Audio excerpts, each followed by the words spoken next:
In the underworld of Chicago, silence is usually the only way to stay alive. But for 20-year-old Clara Hayes, silence became the loudest weapon she possessed. Standing tableside at the city's most dangerous restaurant, she locked eyes with Casey Vane, the man the FBI calls the architect of organized crime, and made a single, subtle hand gesture. It wasn't a plea for mercy. It was a warning. That one split-second decision didn't just save a life. It ignited a war that would burn the city to the ground. What was the signal? And why was a penniless waitress the only one who saw the assassin coming? This is the story of the girl who didn't just survive the mafia. She changed it forever. The restaurant was called Le Ciel, but the locals in the meatpacking district called it the Morgue with a Valet. It was the kind of place where a steak cost $300, and the wine list was older than the United States Constitution. It was also the sovereign territory of the Vane crime family. Clara Hayes adjusted her apron, her hands trembling slightly. She was 20 years old, with chestnut hair pulled back into a severe bun and eyes the color of bruised steel. She was invisible here. That was the point. When you are drowning in debt from your late mother's hospital bills and hiding from a landlord who looks more like a pit bull than a human being, invisibility is a superpower. "Table 4, Clara, don't mess it up," the floor manager, a greasy man named Rickard, hissed in her ear. "And for God's sake, don't look them in the eye." Table 4 was the power table. It sat in the back corner, flanked by velvet curtains and soundproof glass. Tonight, it was occupied by 3 men.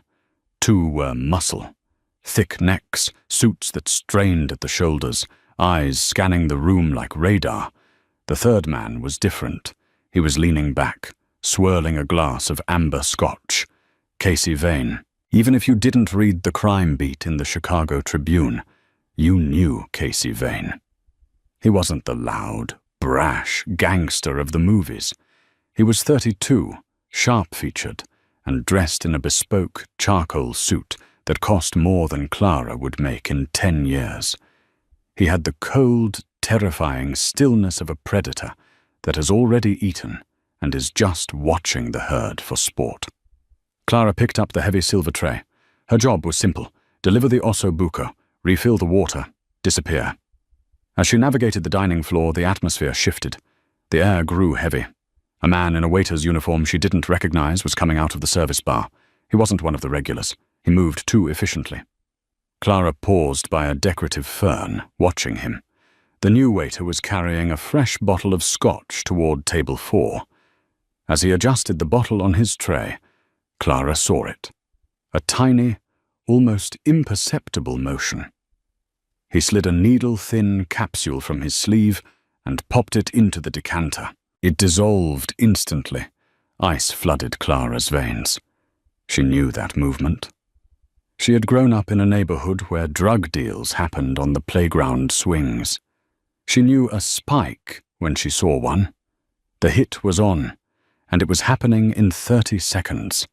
If she screamed, the fake waiter would shoot her. If she dropped her tray, the noise would draw attention, but the poison would still reach the table. If she did nothing, Casey Vane would be dead before the appetizers were cleared.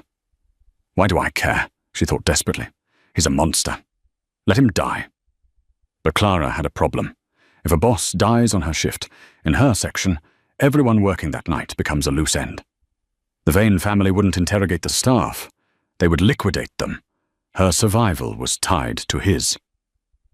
She walked towards the table, her heart hammered against her ribs like a trapped bird.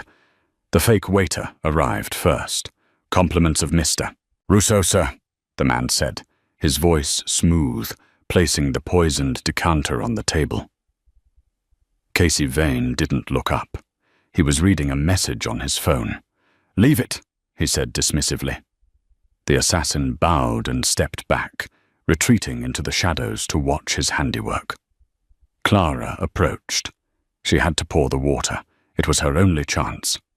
She stepped up to the table, the crystal pitcher heavy in her hand. Casey looked up then. His eyes were dark, intelligent, and utterly devoid of warmth. He looked at her like she was a piece of furniture. Clara didn't speak. She couldn't. The assassin was watching from the service station 10 feet away.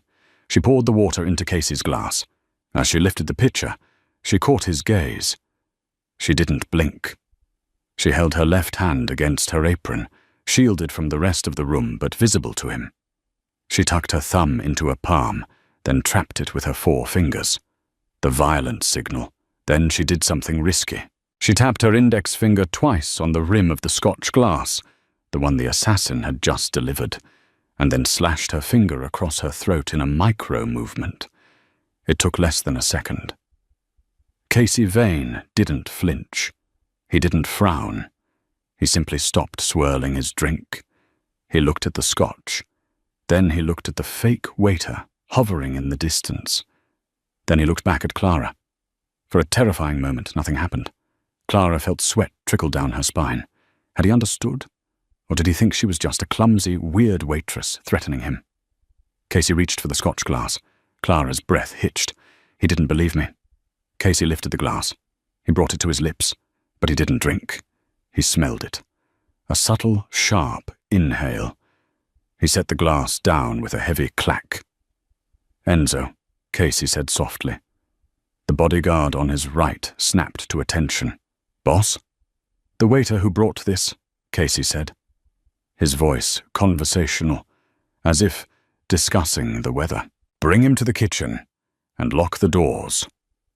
The energy in the room snapped from luxury dining to a war zone in a heartbeat. Enzo and the other guard were up and moving before Clara could even step back. Casey stood up. He towered over her. Up close, he smelled of expensive tobacco and gunpowder. "You," he said, his voice a low rumble. "Come with me." I have tables, sir," Clara stammered, falling back into her role. "Not anymore," Casey replied. He reached out, his hand gripping her upper arm. It wasn't rough, but it was iron firm. "You just became the most important person in this room." Clara didn't have a choice. Being escorted out of Le Ciel by Casey Vane was like being walked out of the Vatican by the Pope. Everyone stared, and everyone was terrified. Enzo had already tackled the fake waiter by the kitchen doors.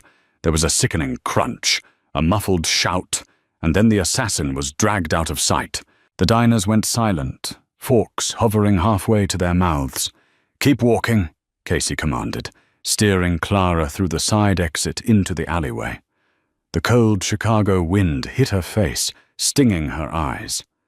3 black SUVs were idling there, engines purring like large cats. "Get in," Casey said, opening the back door of the middle vehicle. "I'm not getting in a car with you," Clara said, her voice shaking but her chin high. "I saved your life. That makes us even. I'm going home." Casey paused. He looked at her, really looked at her for the first time. He seemed amused, which was somehow more terrifying than his anger. "Miss Hayes, Clara Hayes, Miss Hayes, that man inside was a contract killer for the Bratva. Do you think he came alone? Do you think he doesn't have a spotter across the street watching who ruined the hit?" Casey leaned in, his voice dropping to a whisper. "If you walk down that street to catch your bus, you will be dead before you reach the corner. You interfered in mafia business. You are a combatant now." Clara looked toward the end of the alley. A sedan with tinted windows was parked under a flickering streetlight. As she watched, the headlights turned on. "Get in," Casey said. Clara got in. The interior of the SUV was leather and silence. Casey slid in next to her. The car began to move before the door was fully closed. "Where are we going?" Clara asked, clutching her apron. She realized she was still holding a linen napkin from the restaurant. "A safe house," Casey said. He pulled out his phone and typed a message. "Tell me, Clara, where did a waitress at a French bistro learn the international signal for distress? And how did you spot a cyanide spike that my own security detail missed?" Clara looked out the window as the city blurred by. "I have eyes. Your security detail was too busy looking at the women at table 6. Casey let out a short, dry chuckle. "Fair point. And the signal?" Clara stiffened. "My father," she said quietly. He He wasn't a good man. I learned to signal for help a long time ago. It just never worked for me. Casey went quiet. The atmosphere in the car shifted from interrogation to something heavier. He looked at her hands, which were white-knuckled on her lap. "It worked tonight," he said. The car swerved suddenly. "Boss!" the driver shouted. "We've got a tail! 2 cars, aggressive!" Casey didn't panic. He didn't even raise his voice. He reached under his seat and pulled out a subcompact pistol. He checked the chamber and placed it on the console. "Enzo, status?" Casey spoke into a small earpiece. "We extracted the information from the waiter, boss." Enzo's voice crackled through the car's speakers. "It's a coup. The Volkov family. They're hitting all your locations tonight. You can't go to the penthouse." "We're currently being pursued," Casey said calmly. "Reroute us to the safe harbor loft and clear the streets." 10. Bullets pinged against the back of the SUV. The sound was like hail on a tin roof, sharp and metallic. Clara ducked, covering her head. "Stay down," Casey ordered. He wasn't looking at her. He was watching the rear-view mirror, calculating. The SUV took a sharp right, tires screeching. Clara was thrown against Casey. His arm shot out, bracing her against the seat, preventing her from hitting the window. For a second, she was pressed against his chest. She could feel the steady beat of his heart. It wasn't racing. He was perfectly calm in the middle of a shootout. "Hold on!" the driver yelled. The SUV slammed through a chain-link fence and careened into an industrial shipyard. The pursuing cars hesitated at the gate. "They won't follow us in here," Casey said. "This is neutral ground. The Irish run the docks." The car slowed to a halt behind a stack of shipping containers. The driver killed the lights. Casey turned to Clara. In the dim light of the dashboard, his face was angular, shadowed. "You have a choice, Clara," he said. "I thought I didn't have choices," she snapped, adrenaline making her bold. "You can walk away right now. I'll give you $10,000 cash and a plane ticket to anywhere. You disappear. You never look back." Clara's heart skipped a beat. $10,000. That was freedom. That was debt relief. That was a new life. "Or?" she asked. "Or?" Casey said, his eyes locking onto hers, intense and dark. "You stay.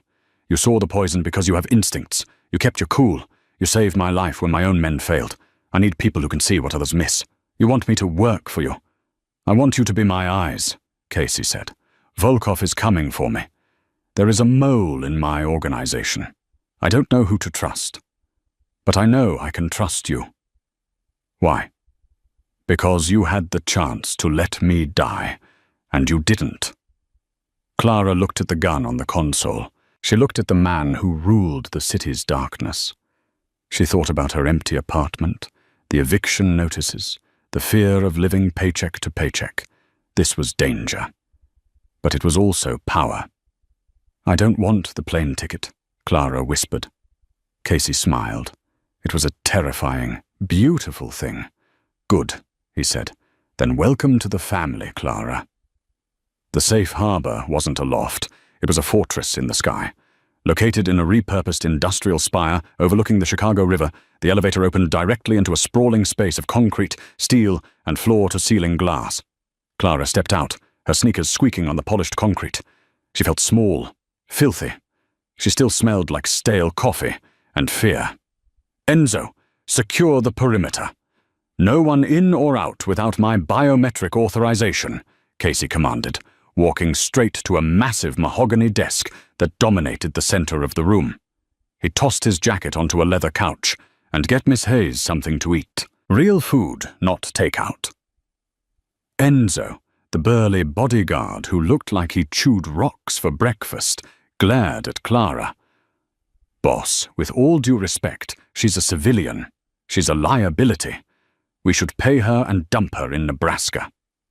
"She saw the needle, Enzo," Casey said without looking up, already typing on a secure terminal. "You didn't." Enzo's jaw tightened. He shot Clara a look of pure venom before stalking off towards the kitchen area. Clara stood awkwardly in the middle of the room. "What happens now?" Casey stopped typing. He swiveled his chair to face her. "Now, we strip you down." Clara took a step back, her hands flying to her chest. "Excuse me?" Casey blinked, then let out a rare, genuine laugh.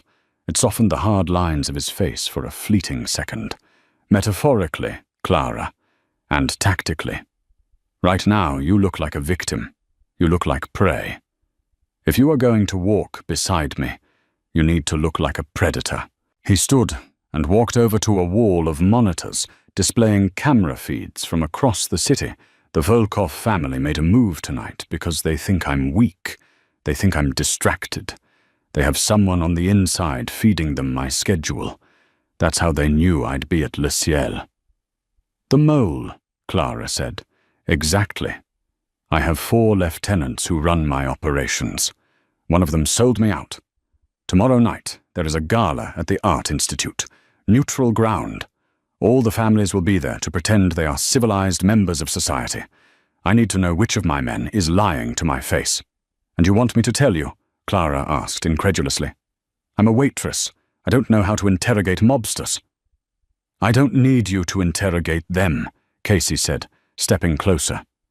The intensity in his eyes pinned her in place. "I have men who can break bones. I have hackers who can drain bank accounts. But I don't have anyone who notices that a man is sweating when the air conditioning is on. I don't have anyone who notices a micro-expression of guilt. You noticed a poison pill in a busy restaurant from 20 feet away. You have the gift of sight, Clara. I want you to watch them." Enzo returned, shoving a plate of steak and roasted vegetables onto a side table. "Eat," he grunted. Clara realized she was starving. She sat and ate with a dignity she tried hard to maintain, despite her shaking hands. After she finished, Casey threw a tablet onto the table. "Study these. These are the 4 suspects. Dominic, the money man, Leo, the enforcer, Arthur, the politician, and Sarah, the logistics coordinator. Memorize their faces. Memorize their habits." And then, Casey said, "Go to the guest suite. Shower, sleep. Tomorrow my stylist arrives at 8 a.m. You are Clara Hayes, the waitress no longer. Tomorrow you are Clara Vane, my distant cousin from Europe. From my new consultant." "Lying to the Mafia seems like a bad idea," Clara noted. "The truth is a luxury we can't afford," Casey replied. "Sleep well, Clara. Tomorrow, we go to war." Clara didn't sleep well. The guest suite was bigger than her entire apartment, the sheets made of silk that felt like water against her skin. But every time she closed her eyes, she saw the fake waiter's face as Enzo broke his neck. She woke up before dawn, pulled by an old habit. She sat by the window, watching the sunrise over the grey city. She looked at the tablet Casey had given her. Dominic. Slick hair, expensive suits, handles the casinos. Leo. Scarred, brutal, handles the street drugs. Arthur. Older, grandfatherly, handles the unions and legal fronts. Sarah. Sharp, cold, handles shipping and imports. Clara scrolled through the financial reports attached to their files. It was a mess of numbers, shell companies, and offshore accounts. But Clara had spent her life juggling 3 jobs, calculating interest rates on payday loans, and figuring out exactly how many calories she could afford per dollar. She knew how to stretch a penny, and more importantly, she knew what it looked like when money was missing. Her eyes narrowed. She zoomed in on Arthur's file, the grandfatherly advisor. There were small withdrawals, tiny, irregular, labeled as charitable consulting fees. They were always just below the threshold that would trigger an automatic audit by Casey's accountants. Clara checked the dates: January 12th, February 14th, March 20th. She pulled up the Chicago social calendar on her own cracked phone. January 12th, a Volkov family wedding. February 14th, the Volkov patriarch's birthday. March 20th, the anniversary of the Volkov matriarch's death. Arthur wasn't stealing money. He was buying gifts. "You're awake early." Clara jumped. Casey was leaning against the doorframe. He was shirtless, revealing a torso mapped with scars, bullet wounds, knife slashes, a tapestry of violence. He held 2 mugs of coffee. "I found something," Clara said, her voice raspy with morning fatigue. Casey walked over, handing her a mug. "Tell me." "Arthur," she said, pointing to the tablet. "He's sending money to the Volkoffs. It's not a payment for a hit. It's personal. Like he's trying to curry favor, or paying tribute." Casey looked at the screen. His eyes darkened. "Arthur has been with my father since before I was born. He held me at my baptism."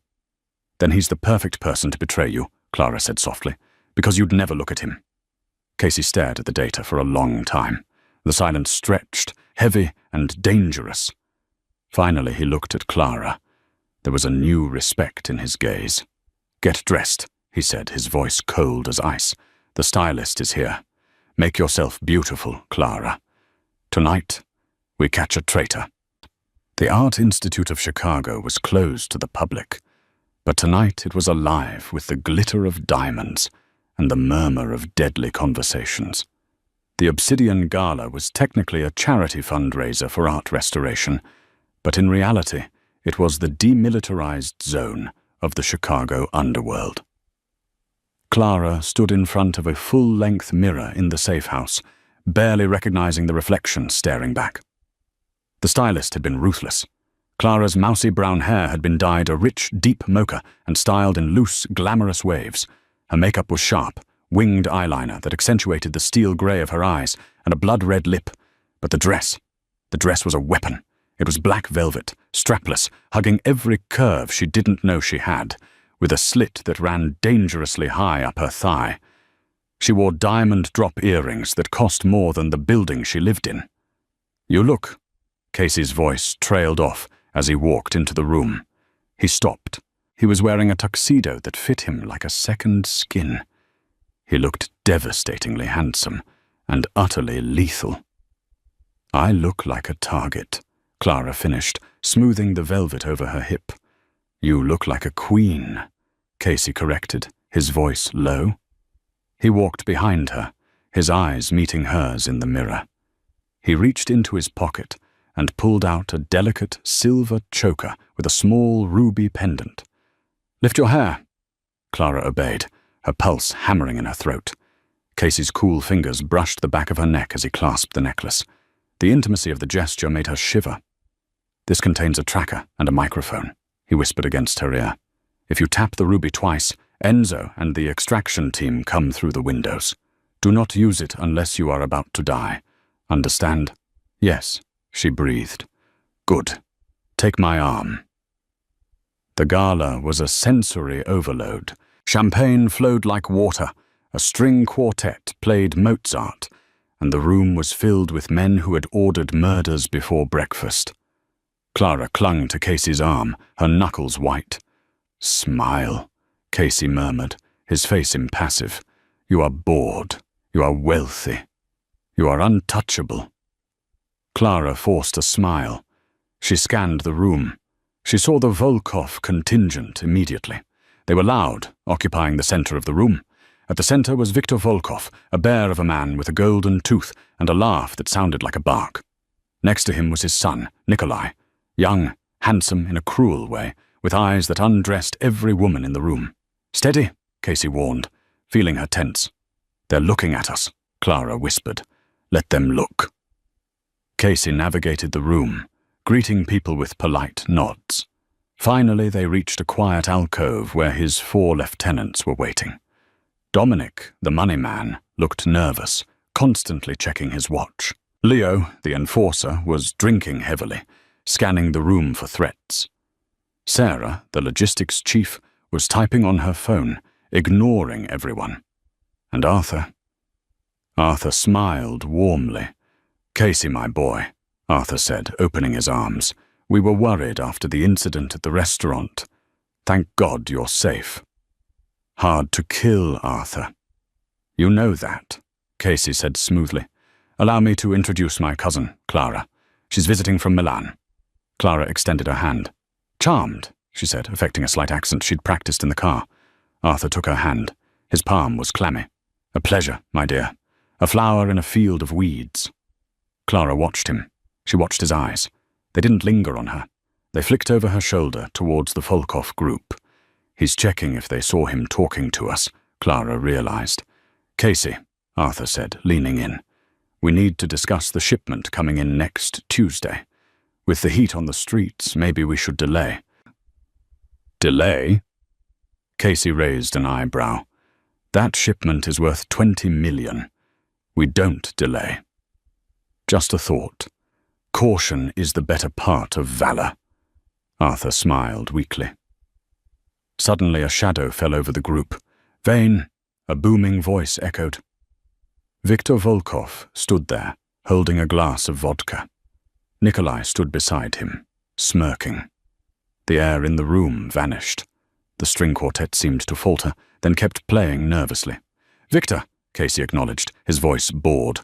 "I heard you had some indigestion last night." Victor laughed, a wet, heavy sound. "Bad clams?" "Something like that," Casey replied. "I handled it. The trash has been taken out."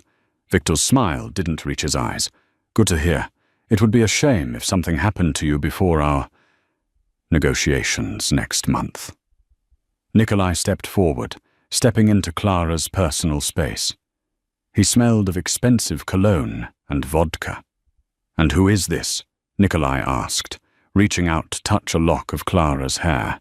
Casey didn't move, but Clara felt the muscles in his arm turn to stone. "Don't touch me," Clara said. Her voice wasn't loud, but it was clear. She slapped his hand away. Not a gentle push. A sharp, stinging slap. The circle of people around them gasped. "You didn't slap a Volkov." Nikolai's face darkened instantly. "You little bitch." He raised his hand. Casey caught Nikolai's wrist in midair. The movement was so fast it was a blur. Casey gripped the wrist, twisting it slowly. Nikolai grimaced, dropping to one knee to alleviate the pressure. "She said, 'Don't touch her,'" Casey said softly. The menace in his voice was terrifying, because it was so quiet. "If you ever reach for her again, Nikolai, you will be eating your dinner through a straw." Victor stepped forward, his face red. "Release my son, Vane, or we start the war right here." Casey held the gaze for a second longer, then shoved Nikolai backward. The younger man stumbled, clutching his wrist, hate burning in his eyes. "Control your dog, Victor," Casey said, adjusting his cufflinks. "This is a charity event. Try to have some class." Casey turned his back on them, the ultimate insult, and steered Clara away. As they walked toward the balcony for air, Clara's legs felt like jelly. "I shouldn't have done that. I made it worse." "You were perfect," Casey said. "You showed strength. Weakness gets you killed here." They stepped out onto the balcony, the cold night air hitting them. They were alone. "Did you see Arthur?" Clara asked, her voice trembling. "I saw," Casey said grimly. "When Nikolai approached, Arthur didn't step between us. He stepped back. He wanted a clear line of sight, or he wanted to be out of the splash zone." "He looked at Victor," Clara added, "like he was seeking approval." "Casey, he's going to make a move tonight. I can feel it." Casey looked out at the city skyline. "Then we force his hand." "How?" "I'm going to announce that I'm moving the shipment to tonight," Casey said. "I'll tell only Arthur. If the Volkovs show up to raid it, then you know for sure," Clara finished. "Exactly." Casey turned to her. He reached out, his hand cupping her cheek. His thumb brushed her lower lip. The adrenaline of the confrontation was still humming between them, turning into something electric. "You did well, Clara. You have the heart of a lion." He leaned in. For a moment, Clara thought he was going to kiss her. She wanted him to. The danger, the power, it was intoxicating. But then the glass door to the balcony slid open. It was Arthur. He looked pale. He held a phone in his hand. "Casey," Arthur said, his voice tight. "I just got a call. It's the warehouse in the South Loop. It's on fire." Casey froze. He pulled away from Clara. "Which warehouse, Arthur?" Casey asked slowly. "The main one, where the shipment was supposed to go." Casey looked at Clara. A silent communication passed between them. Casey hadn't told Arthur about moving the shipment yet. If Arthur knew the shipment was the target, it was because he had helped plan the hit before Casey could even set the trap. Arthur had slipped up. He had revealed he knew the target before he should have. "That's unfortunate," Casey said, his voice devoid of emotion. "Enzo is there. Let's hope he's okay." Arthur's eyes widened slightly. "Enzo is there?" "Yes," Casey lied. "I sent him to check the perimeter an hour ago." Arthur's face went grey. If Enzo was there, and the Volkovs attacked, and Arthur had set it up. I need to make a call," Arthur stammered, backing away. "No," Casey said. He stepped forward, blocking the door. "You don't!" Casey pulled a gun from his tuxedo jacket. It was a sleek, black silencer. "Casey, wait!" Arthur cried, raising his hands. "You don't understand. They have my daughter.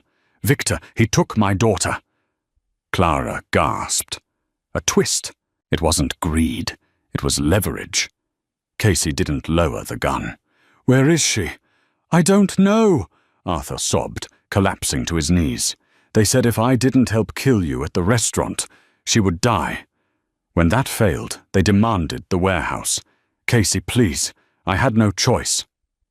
Casey looked down at the old man who had been like a father to him. The betrayal cut deep, but the logic held. Casey looked at Clara. "What do your eyes tell you?" Clara looked at the sobbing man. She saw the terror, the genuine, pathetic breakdown. "He's telling the truth," Clara whispered. "He's not the enemy, Casey. He's a victim." Casey hesitated. Suddenly, Clara's hand flew to her neck. She tapped the ruby pendant twice. "Why did you do that?" Casey asked, confused. "Because," Clara said, looking past Casey, through the glass doors of the balcony, "we aren't alone." Casey spun around. On the rooftops opposite the museum, a glint of light flashed. A scope. "Down!" Casey roared. He tackled Clara just as the glass door shattered into 1,000 diamonds.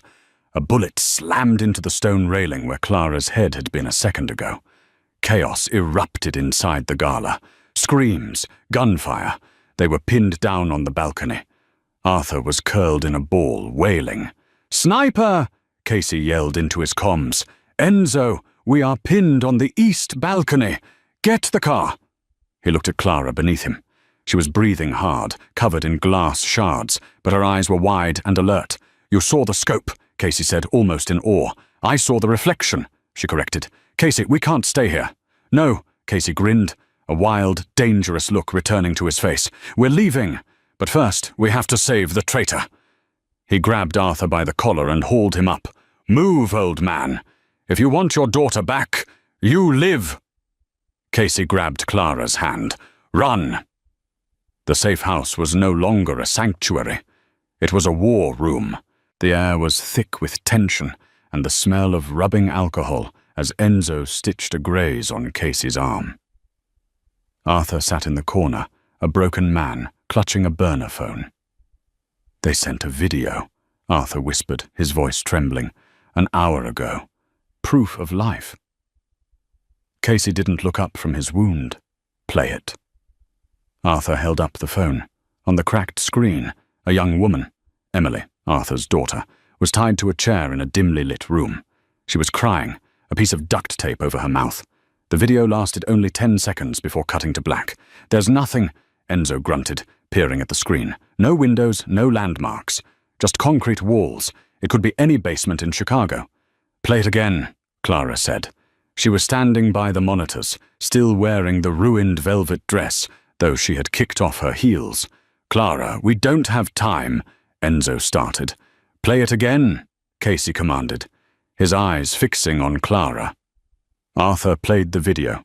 Clara closed her eyes. She didn't watch the girl. She listened. She listened to the hum of the room, the breathing, the background noise. "Turn the volume up. Maximum," Clara ordered. Arthur obeyed. The tinny speakers strained. "There," Clara said, opening her eyes. "Did you hear that?" "I hear a girl crying," Enzo said, frustrated. "No, behind that. A low, rhythmic thumping. Thump, hiss, and then, right at the 6-second mark, a bell. Not a church bell. A warning bell." Clara walked over to the map of the city spread out on the table. Her finger hovered over the industrial districts. "The thumping is a hydraulic press," she said, her mind racing back to her days working a temp job at a canning factory. But it's slow. Old machinery. And the bell, that's a bridge warning. A drawbridge going up. There are 20 drawbridges in Chicago, Enzo pointed out. Yes, but the hydraulic press suggests a heavy manufacturing zone, Clara countered. And if you listen to the echo, the room is large but empty. It echoes like metal, not stone.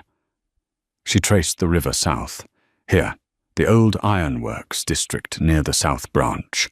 There's a decommissioned stamping plant right next to the Kermack Road Bridge. The bridge is under repair. They test the lift mechanism every night at 10 p.m. The video was sent at 10:05 p.m. Casey stood up, the bandage on his arm forgotten. He looked at the map, then at Clara. The admiration in his eyes was naked now, burning hot. The Kermack Ironworks, Casey said. Volkov bought that property through a shell company 6 months ago. I thought he was laundering money through real estate. I didn't know he was building a dungeon. Casey turned to the weapon rack on the wall. He pulled down an assault rifle and a heavy vest. Enzo, get the team. We hit them in 20 minutes. Hard and fast. No prisoners. I'm coming, Arthur said, standing up shakily. You'll stay here, Casey said. You're compromised. I'm coming too, Clara said. Casey froze. He turned to her. Absolutely not. I know the layout of industrial stamping plants, Clara lied. She only knew the basics, but she knew she couldn't stay behind. She felt a pull toward Casey, a terrifying need to be near the fire. And I can drive. You need Enzo on the gun. You need a driver who won't panic when the shooting starts. Casey walked up to her. He was close enough that she could feel the heat radiating off him. He reached out and tucked a stray lock of hair behind her ear. His hand lingered on her neck. If you come, he said, his voice a low growl, you will see things you can never unsee. You will have blood on your hands, Clara. There is no going back to the bistro after tonight. Clara looked into his dark eyes. She saw the abyss there, but she also saw safety. I quit the bistro yesterday, she whispered. Casey stared at her for a heartbeat longer, then nodded. He turned and threw the Kevlar vest at her. Put this on. Stay in the car unless I call for you. If I die, you drive away and you never stop. The Kermack Ironworks loomed like the skeleton of a dead beast against the night sky. Rusting smokestacks pierced the fog, and the only sound was the distant clank hiss of the cooling systems. The Vane family convoy, 3 black SUVs, sat in stealth mode 2 blocks away. Lights off, engines silent. Thermal shows 8 heat signatures on the ground floor, Enzo reported from the front seat. 2 in the upper office. That's likely where the girl is. And the Volkovs? Casey asked from the back seat, checking his magazine. Victor is there. Nikolai, too. I recognize the heat profile of Nikolai's cane. He's favoring his left leg after you twisted him up. Casey looked at Clara next to him. She was drowning in the tactical vest, her hands gripping the steering wheel of the lead SUV. When we breach, they will flush out the back, Casey told her. Your job is to cut off the alley. Do not let Nikolai leave. Do you understand? I understand, Clara said. Her heart was a drum in her ears, but her hands were steady. Go, Casey commanded. The doors flew open. Casey, Enzo, and 4 other heavily armed men melted into the shadows. Clara sat alone in the dark car. She watched the factory. Silence. Then, boom. The front doors of the factory blew inward.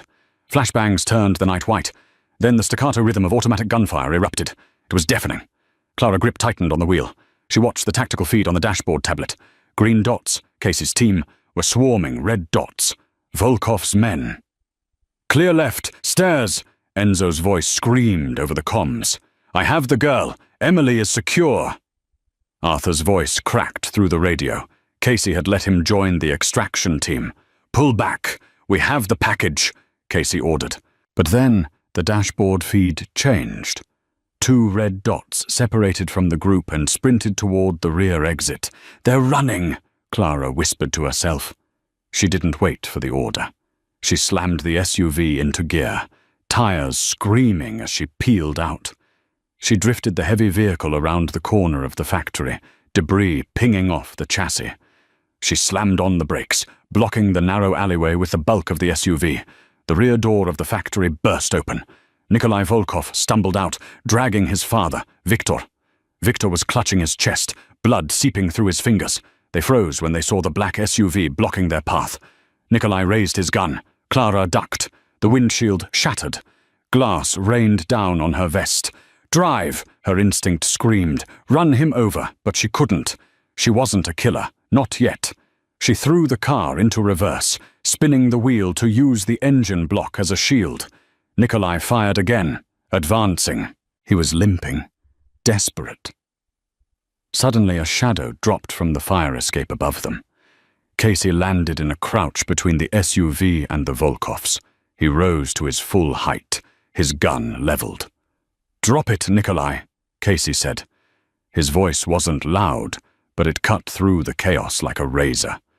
Nikolai laughed, a manic sound. "You can't kill us both, Vane. My reinforcements are 2 minutes out." "I don't need 2 minutes," Casey said. Viktor, the great bear of the underworld, slumped against the brick wall. He looked at Casey. "You win, boy, you win." "No," Nikolai screamed. "I don't lose to a waiter-loving traitor." Nikolai swung his gun toward the driver's side window, toward Clara. Bang! One shot. Nikolai's head snapped back.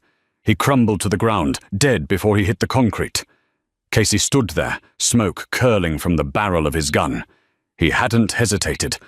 Not for a microsecond. Viktor looked at his dead son, then up at Casey. The old man closed his eyes. "Do it!" "None." Casey walked over. He looked down at the man who had tried to poison him, who had kidnapped a child, who had threatened Clara. "This is for Chicago," Casey said. Bang! Silence returned to the alley. The only sound was the distant sirens of police cars that Casey had already paid to be slow. Casey turned. He walked towards the SUV. The windshield was gone. He reached through the broken glass and unlocked the door. He pulled the door open. Clara was shaking now, the adrenaline crash hitting her hard. "Are you hurt?" Casey asked, scanning her for blood. "No," she gasped.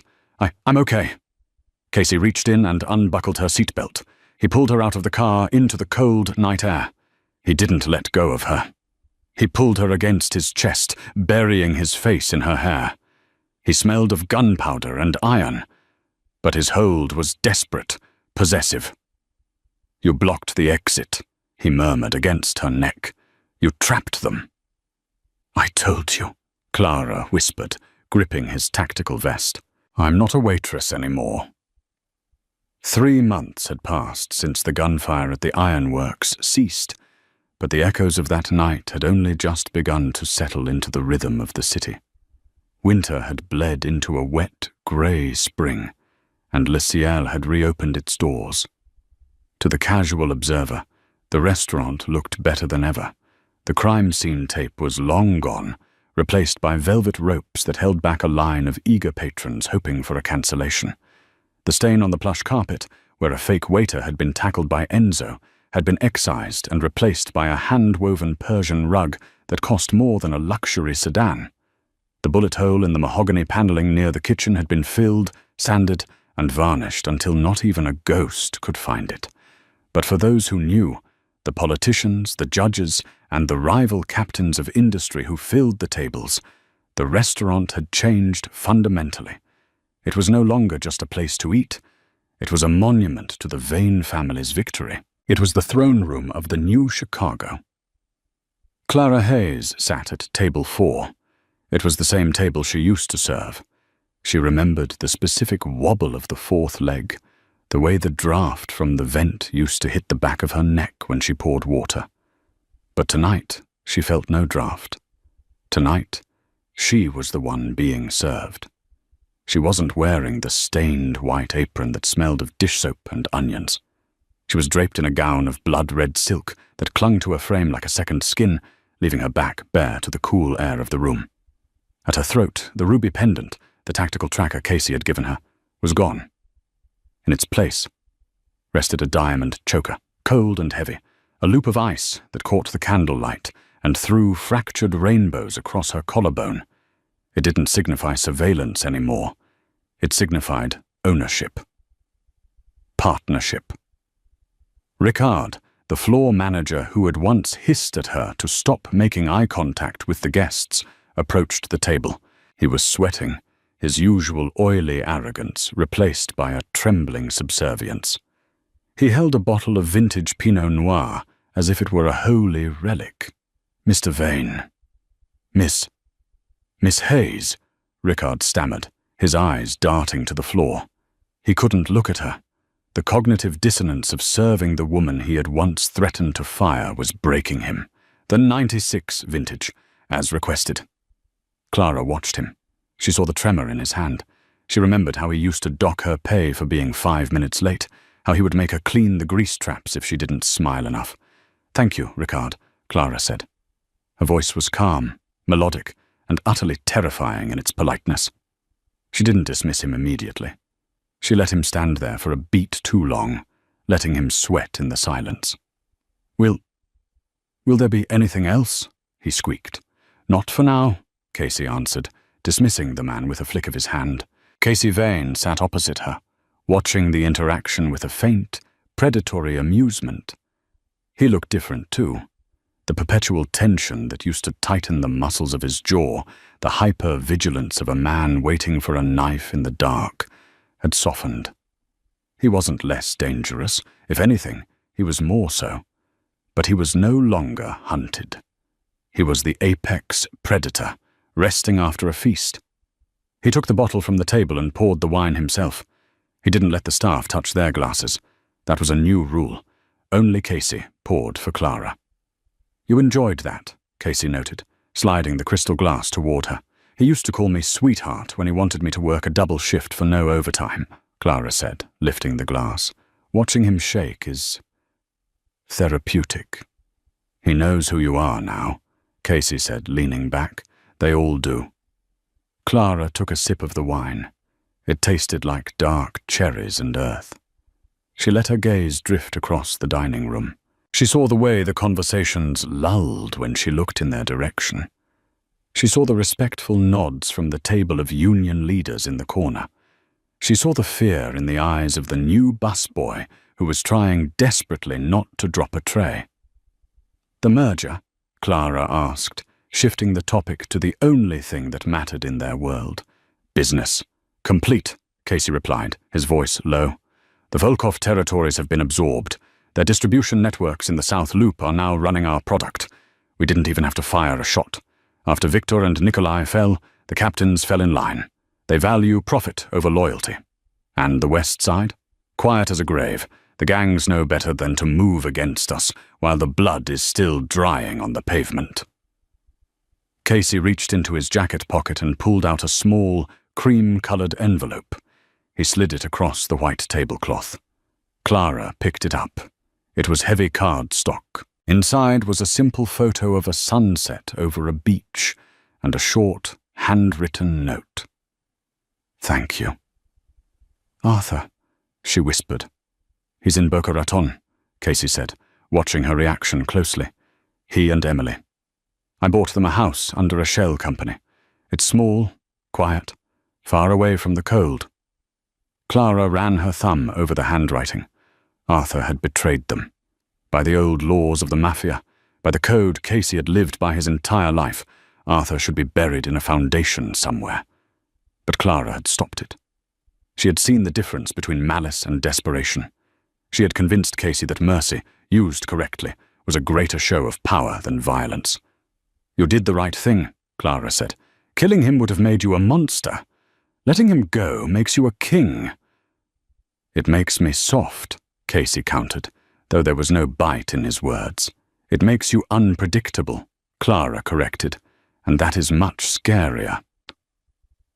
Casey chuckled, a dark, rich sound that made the couple at the next table glance over nervously. He reached across the table, his hand covering hers. His skin was warm, his grip firm. It was the hand of a killer, but it held her with a reverence that made her breath hitch. He fell silent for a moment, his thumb tracing the line of her knuckles. The air between them grew heavy, charged with the electricity that had sparked in the back of an SUV and ignited in a warehouse shootout. "You know," Casey said, his voice dropping to a whisper that was only for her, "the offer still stands." Clara stilled. "What offer?" "The exit," Casey said. He looked at her with an intensity that stripped away the glamour of the evening. "You have the money now. Your share of the Volkov seizure is in an offshore account. It's more than you could spend in 3 lifetimes. You have the connections. I could have a plane ready in an hour." He squeezed her hand. "You could go to Paris, Clara. You could open that bakery you used to talk about, or a gallery, or just sit in a cafe and read books where no one knows your name. You could be safe. Truly safe." Clara looked at him. She searched his face for any sign that he wanted her to leave. She saw none.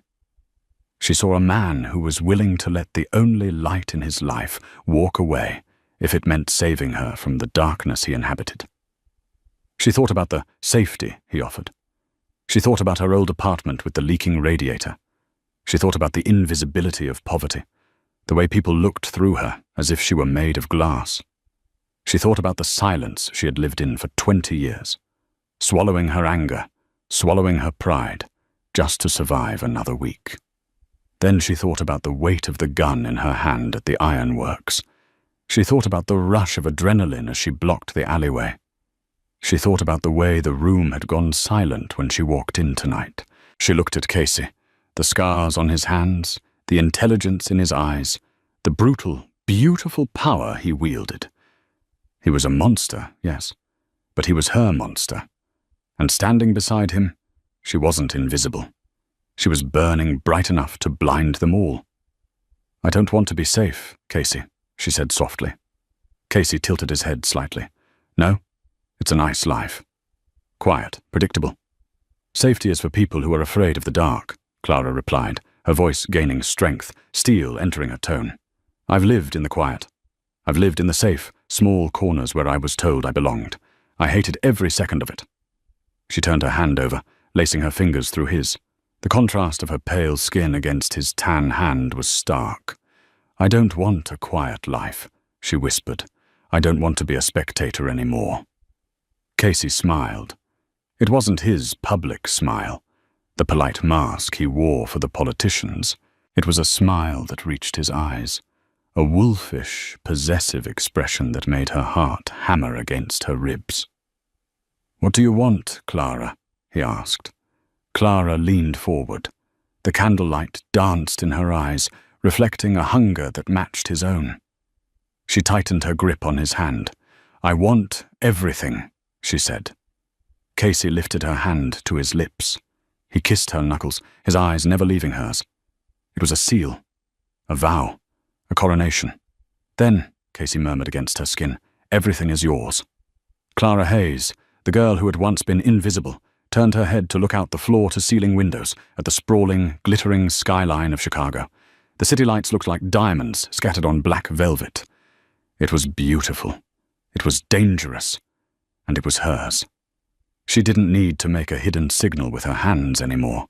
She didn't need to hide in the shadows. She was the signal, and the whole world was finally listening.